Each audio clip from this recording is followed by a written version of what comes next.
Say hello to this mouth-watering tropical chicken dinner. Juicy and grilled chicken thighs marinate in the most delicious Hawaiian barbecue sauce. Hi, and welcome back to Munchkin Time channel. I hope you enjoy this recipe. If you like recipes like this, please subscribe to my channel and hit the bell button.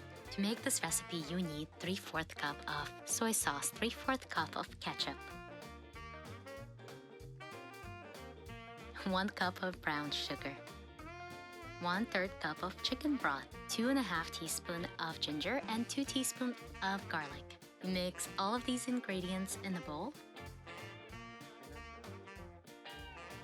Reserve 1 cup of the marinade to use later. Now add chicken thighs and marinate for at least 6 hours or over the night, which is the best.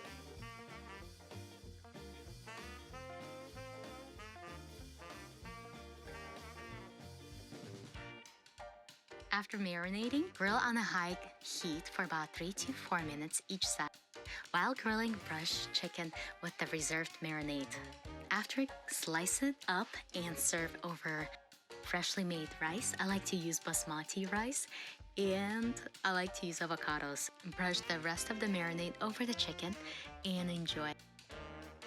Thank you so much for watching. I hope you enjoyed this recipe. If you like recipes like this, please subscribe to my channel and hit the bell button. And I'll see you next time. Bye!